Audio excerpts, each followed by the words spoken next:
Hello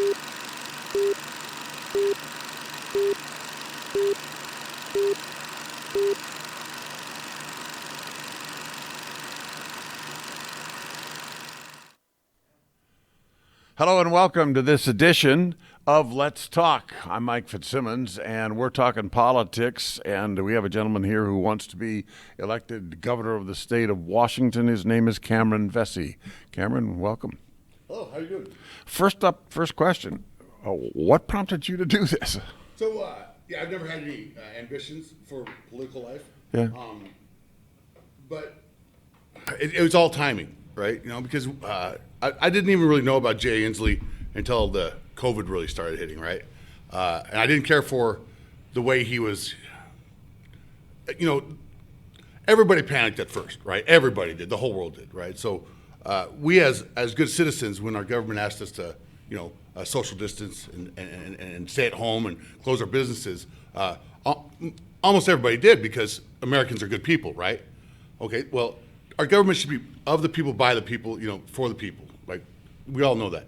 Well, then suddenly the people here in Washington, especially Spokane, were saying, this ain't working for us. We can't do this any longer because we're smart enough to know that what we're doing is going to cause more damage than what we're trying to prevent by doing it, right? And so when Inslee started just saying, oh, no, you don't know what you're talking about. You have to do my opinion. My opinion is law, right? And that bothered me, right? Authoritarianism, that bothers me a lot, right? I'm pretty much a fundamental constitutionalist, right? First A, 2A, 3A, 4A. I like all the A's. A's are good. But then he started talking about an income tax in Washington State to cover the COVID gap. I'm like, whoa. I'm born and raised here, Spokane, my whole life. I enjoy what we have in Washington. We know we're pretty heavily taxed, but we have something good, right? So the balance right now of being heavily taxed with the great state we have is fair. But you start talking income tax and you start talking California, and that I was like, no, whoa. I was like, oh, it's a governor's race this year. At the very least, I wanted to make a stand and have a voice about how this isn't the right way to go. We're going to get into what is the right way to go. Okay. Let's stay with qualifications for a little while here. So you decide, because of the way in which this COVID issue is being handled, that you wanted to step up. Yes, sir. All right. So then you're going to have to be able to convince some folks that Yes. you can handle that kind of a job. What are your qualifications? Well, I'm really from the business side, of handling situations and things of that nature. I'm an entrepreneurial type person, so I've ventured in a lot of different areas, a lot of different arenas, and I've been very proficient at adapting to whether car sales, tire sales. I've got a degree in computer programming. I'm fairly well literate in philosophy and all that other jazz and creative. So I bring in. I'm a capitalist, a free market guy, mm-hmm. right? So I believe in creating industry and creating wealth. More than trying to tax people out of theirs, right? So you were in these businesses as the owner operator of them? Both. Yeah, okay. I had a successful used tire business out in Spokane Valley called Essential Tire. Made lots of money doing that. It was kind of I made too much money. It was almost ruined me there for a bit. But yeah, everything I've ever endeavored to take seriously, take part in, and thrive at, I have. So you understand the small businessman. I surely small do. businesswoman. I surely what do. life is like and what is going on here Yes. with respect to them. You, I presume, can identify with them very in many very fields. directly. In many fields, yes. Yeah. Okay.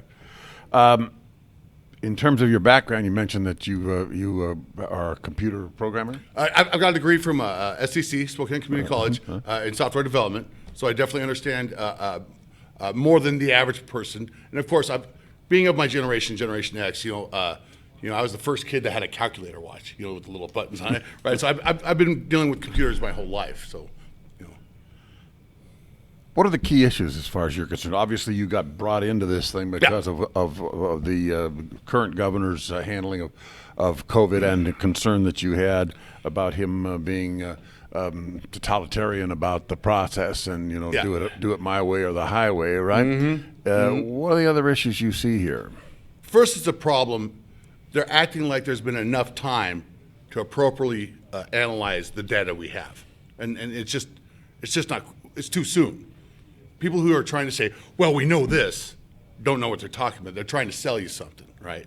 Okay, because in order to really look at it scientifically, you have to verify that all the data is correct, that it's legitimate data and not, tarnished some way or other, right? Seems to be keeping on changing Yes, all the time. yes, yes. Everybody goes, So all you- the projections that they put out there have That so takes far time. turned out to be not so. Exactly. So it takes time. So just nilly-willy going, well, my opinion versus your opinion, Sure. and making that law? No.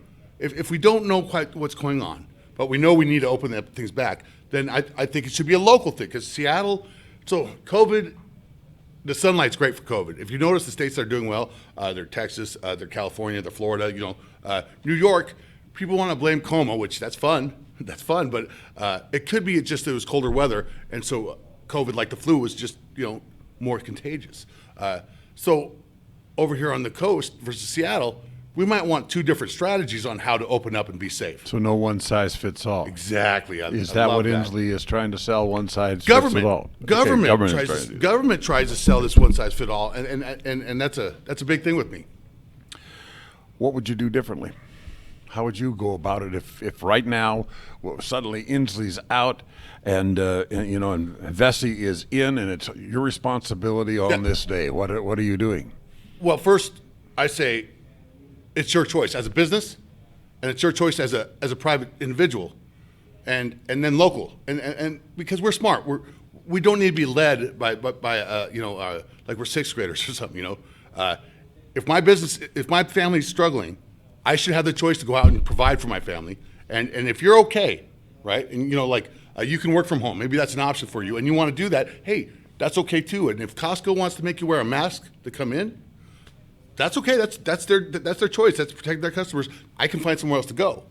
I believe you leave it you leave it to the people. You say, hey, this is our recommendations. Like when it first came out, we strongly recommend you stay at home, you social distance, and you don't go out until we figure this out. Well, we've kind of figured it out, kind of.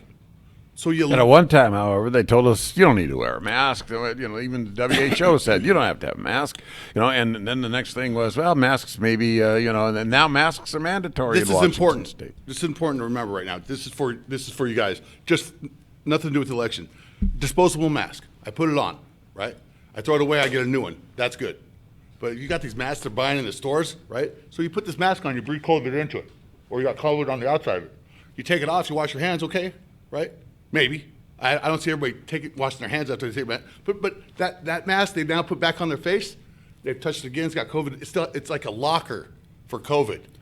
It's like a locker for COVID. So what you're saying is they haven't got this nailed down. Not at all. Yeah. And so if you want to wear a mask, if you're of a respiratory problem or the average age of a COVID death is higher than the average death rate of America. That's right. So yeah. Highest rate is above 75 years of age. Yeah. So All right. So the COVID thing brings you in, and you make some points that are pretty interesting about that. But outside of that, being a governor of a state, that's one issue you have to deal with, but it's only one of many. So what are some of the other priorities you have? as far as police reform, yes. I would never defund the police. That's insane. Go away. Sorry about that. I'd never defund the police. Police reform, prison reform, county jail reform. You never hear anybody say county jail reform. That's a big issue with me. But not now.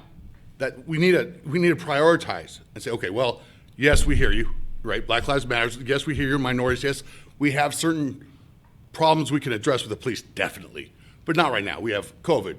We have things that we need to deal with right now. So let's put that on the shelf for a minute and deal with COVID, deal with our economy, deal with getting people who look.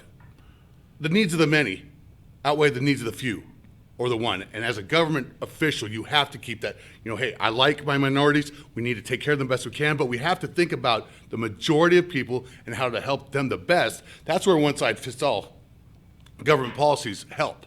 When you're trying to lift as many people up as you can, well, some people are going to be left behind, and we need to address that. But man, it's about the majority of people. We need to keep that in mind. All right, stay on the police for a bit here for just a second. All right. Do you believe that there is systemic racism in the United States, and that the police departments of the 39 counties and cities there contained therein in the state of Washington are also systemically racist? No. Worded like that, no. Now, can certain departments be somewhat more racist or seem racist or have more jerks in the officiating? Absolutely.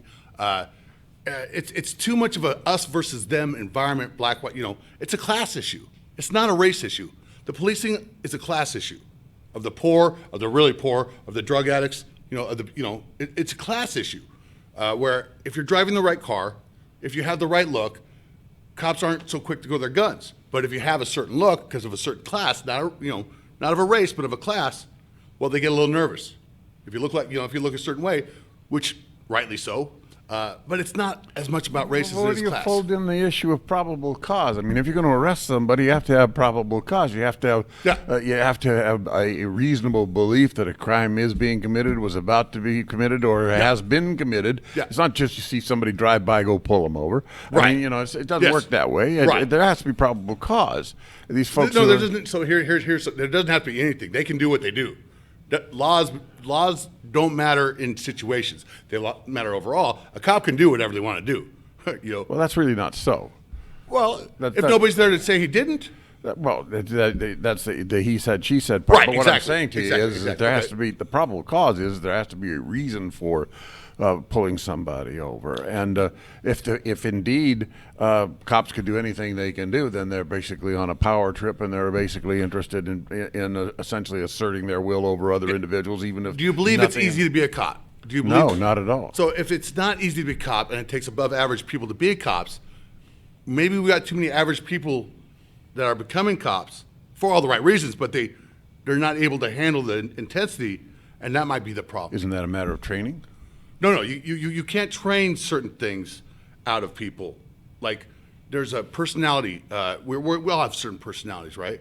And in the right situation, the flaws of our personalities will never show themselves, right? Because the situations would never stress us in a way that might show a personality defect that we didn't know we even had. But an average person becomes a police officer, and now they're in situations that you can't test for, and the worst part of human beings come out. We're all human. But let me get back to the original premise. Do Okay. you think that there is systemic racism in the police forces of the state of Washington? Well, the numbers would say yes. Really? There's a lot. Well, Explain in the the numbers. I'm sorry. Let's say the justice system. Let's say in the justice system, there seems to be an amount of inherent racism, whether it's conscious or a side. It's hard to determine where is it coming from. Is it a choice? Is it a Ku Klux Klan thing, or is it that more African Americans are in poverty, therefore they're more likely to commit a crime because they're poor and they have nothing, so they commit. It's not as simple as systematic racism. You can't just go at it like that. I'm not sure I follow that argument, but Okay. But in That's any event, fair. let me move on to something else. One thing that in researching you fascinated me. Back in the late 1970s, there was a futurist organization that came to the conclusion on the subject of mass transportation. That there would be eventually in the United States, they said 50 years down the road, and that's come and gone, but that in the United States there'd essentially be 6 major transportation hubs, and that those hubs would then spoke to the communities by high-speed rail. All right. Now, I know that one of the things you have talked about is boring through the Cascade Mountains. Yeah. Well, one of the 6 hubs was at that time in 1978 was Moses Lake, Washington, Yes. with bores through the Cascades to Seattle and Portland. So I'm not original. Not only are you not original, but I mean the idea sort of just faded away. Yes. But where are you going to build greater and larger airports or more freeways, what have you? Talk about transportation. Now, this is not anything related to some of the key issues of the pressing issues of the moment, but It is. This is about the future. I mean, Industry. how is the economy going to be able to survive if Jobs, we can't jobs. if we can't expand? Yeah, exactly. So talk to me about that, because I was fascinated with that. So I envision it a little different. But so Elon Musk, he's amazing, right? Right. SpaceX, Tesla, Neuralink. I don't know if you know what that is, and then Skynet. Or anyways, he's got a lot of businesses. Real great guy. So he's got something called the boring company, right? He's got these tunnel borers, right? And he's building these systems underneath L.A. and Chicago O'Hare, like the cabbies. The cab drivers in Chicago are mad because he's actually building an underground tunnel where people can just get on a ski for a car, and their car goes under and whoosh, zips them right to the airport. Cabbies are all mad about that, right? So anyways, he could take one of his boring machines and bore a tunnel from Clay Elum to Tacoma or Seattle, they're about the same distance, in a year. It would take 1 year with one digger to dig a tunnel that far, right? Okay, so there's your tunnel. I envisioned, as long as it's not Big Bertha, because Big Bertha didn't manage to do very well with the overpass in Seattle. Yeah. It took almost 3 years just to get the thing started. Well, Seattle, I'm just kidding about Seattle, that part, wow. But I mean, the technology exists, is what you're saying. Yes, exactly. In the 2020 Olympics, Japan was going to. Japan's been researching bullet technology for 50 years. Right.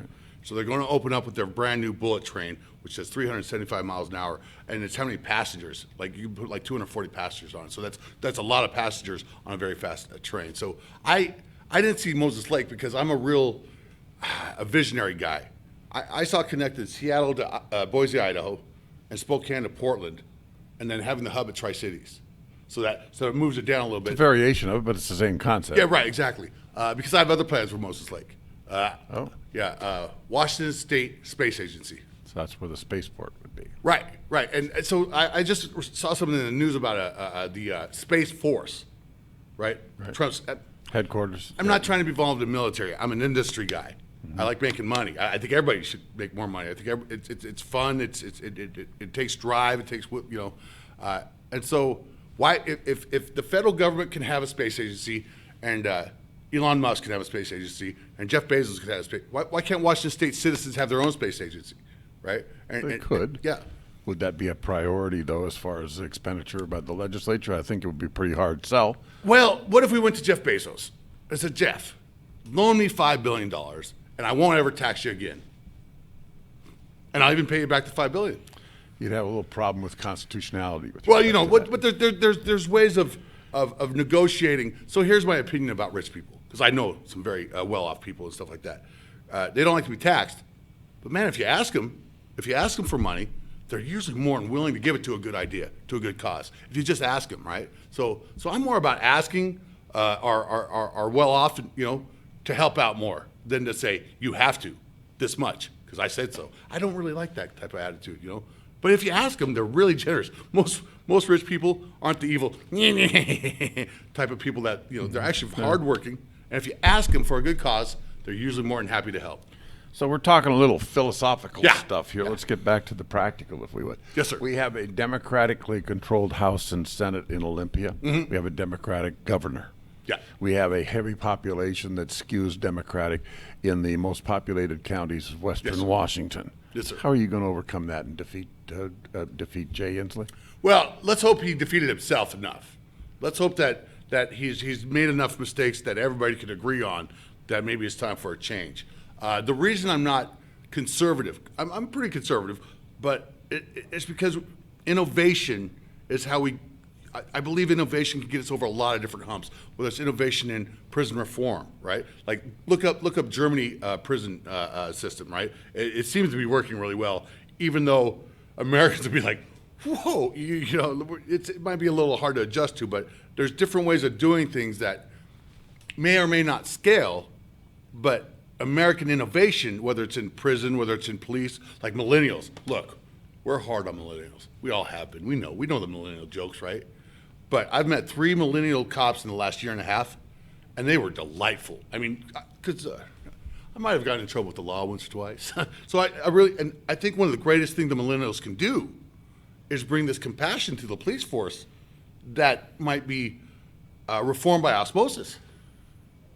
But I'm talking about a political climate here. Yeah, I mean, what you're saying. So I get what you're saying. It's fine, but the political climate. The bottom line is, I mean, if one were an odds maker and said, okay, the odds that Vessey is going to knock off Inslee are, next to none. Yeah, I'd probably take that bet. Yeah, but does that mean I shouldn't try to get the farmers' vote? No, it doesn't mean that at all. I shouldn't try to get the miners' vote. that I shouldn't just try to say, look, because they don't care about our vote over here. We know that. We know that. They don't. Only if it threatens them. Right. Can you threaten them? Well, like I said, I just jumped up to the plate here. I thought I was going to have a little more support. People, COVID makes things hard on everybody. Sure. So I'm not making the fight I was kind of hoping to make.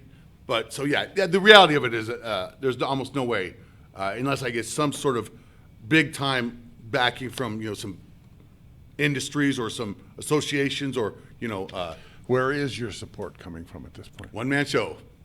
Just you. It's a one-man show right now. I mean, do you have any other supporters, people who signed on? I got friends, great friends, Yeah. the best friends. Yeah. Yeah. Some minors. I've got some minors. Shane Kelly. He's the gold mining of the rivers, right? Right. That's an interesting story. I've taken up their cause. It's like, look, yeah, I've got your guys' back if we go further. Parks and Wildlife has their back. It's not like they need my back. Washington State Parks and Wildlife, has said, look, that's not causing any impactful effects on the rivers, right? But some outside groups still want to, cause trouble for them because they don't like the idea.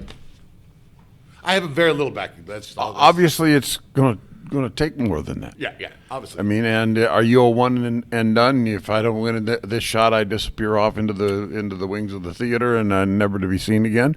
Or are you planning on a serious campaign beyond this? Is that That's a great philosophy question. driving you beyond this? I try to get involved locally, right? Yeah. Because I've got some experience in the homeless community. I've got some ideas about how to lift the homeless up in Spokane, right?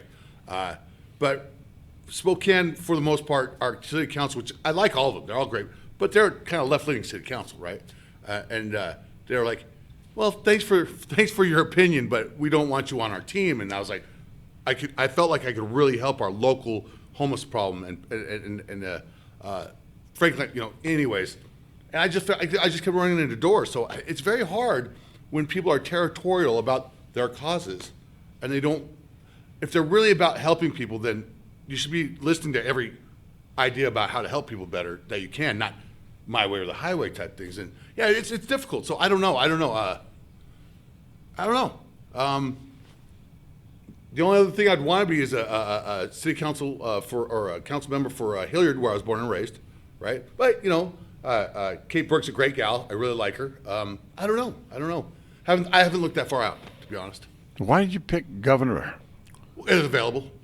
It's available. It was available, and That was Inslee. it? Well, like I said, if Inslee didn't hit my radar, I wouldn't even. No, I know you mentioned that at the outset, but rather than go over Yeah. ground we've already covered. Yeah. With no background in any other public office, Yeah. or even having sought any other public Yeah. office for that matter, then all of a sudden you want to Well, become the chief executive I was of the state. the president of Spokane. No, but I'm not talking about public office. I'm talking about you've never been elected by Yeah. the public at large. That might be what for we need. anything. Have you ever read Thomas Paine's Common Sense? Of course. Yeah, by the people, of the people, for the people. These career politicians, these life. I mean, from my side, what I'm seeing is there's a gatekeeper of money. Not people talk about lobbyists and special interests, things like that. On this side of it, whoa, there's a whole industry of getting votes and things like that. There's a lot of money and power involved that blocks the average person from even attempting to do this. So then you get people that are out of touch with the people. So realistically, though, I mean, the odds are against you, obviously. Always are. And since the odds are against you, then there's got to be some other value to be satisfied in this process, and message is it, I suppose, right? You believe, for example, strongly in the American innovation Yes. factor, and you've talked about Yes. that, and you admire individuals who are outside the box, think outside the box, and Absolutely. make major impacts. And work hard. What Nothing about replaces hard work. What about that? I mean, how do you appeal to that?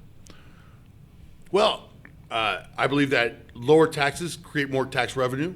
I'm a classic trickle down economy type guy. All right, so the powers that be in Olympia, the controlling power, the Democrats at the present time, they want an income tax in That's why, Washington State. no way. And in fact, because revenues have not been coming into the state as a result of the fragile condition of the economy at their behest, Exactly. right? What are they going to do? They're going to come back, knock on the citizens' door, and say, you know what? We lost a lot of money over this COVID thing and whatever, so we want to get into your wallet.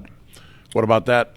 That's what I'm saying is what we do, because there's an 8.5 billion gap, they think, next year, right? 8.5 billion is what they estimate. Baseline. Yeah, baseline. Okay. Probably larger.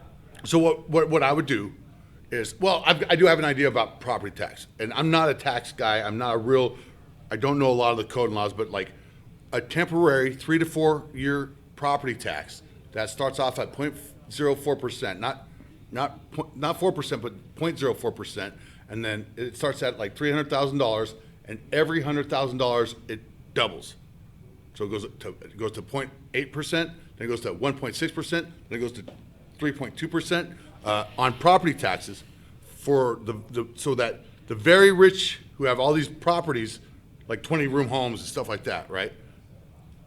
Pay us back for a lot of the great life they've been living, for a period of time. Pay us back for the life they've been living? Well, for the extravagant life they've chosen to live, right? Like the banks, right? The banks owe us one, don't they? Do 2008? they? Well, 2008, the banks kind of owe us one for sending out the home.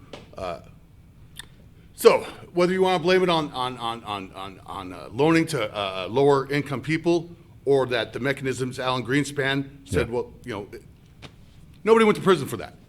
People lost 20% of their retirement. Right here. Yeah. So it's like temporarily we need to figure out. We all need to go like this, and the people who can temporarily need to. Okay.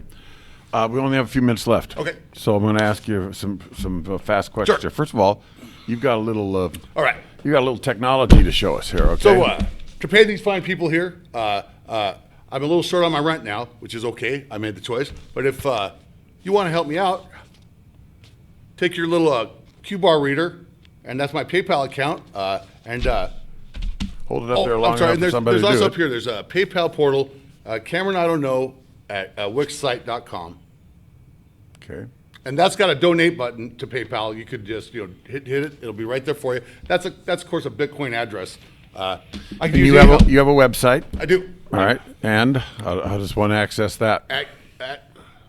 At Willin' for Governor, Facebook at Willin' for Governor. Okay. And there's a place to donate on Yes, that if sir. they want to be able to do that. Yes, sir. Okay. Because it's going to take a little bit of media between now and August the 4th for you to get I'm just to trying make to an get rent impact in right this thing. Well, you can't spend donations on your rent. So I was just putting together a manifesto type of thing for because I know I'm going to lose, but I'm going to put this manual out there. It's like if I was governor, it costs like $37.50 a vote in California to win a primary. So it's spendy. I mean, Spendy, it yeah. is. Yeah, and unfortunately, maybe some reform is needed in that Yes. whole Yes, process yes, sir. as well. Yes, sir. Because obviously that takes out certain voices that might otherwise be heard. You can't hear them out. Yeah, you can't hear them all. Yeah, they're not. Yeah. Okay, last question. Last question. Why should I vote for you? Because I never quit. I try hard. I'm a fighter. It's what I'm good at, and I'm an intellectual. But I'm very principled in the things that I am principled. You might not agree with my principles, but if you do, I'll never back down on them. Okay. He is Cameron Vessey. He wants your vote for governor in the August 4th primary. Yes, sir. And that's this edition of Let's Talk. I'm Mike Fitzsimmons. Thanks for watching.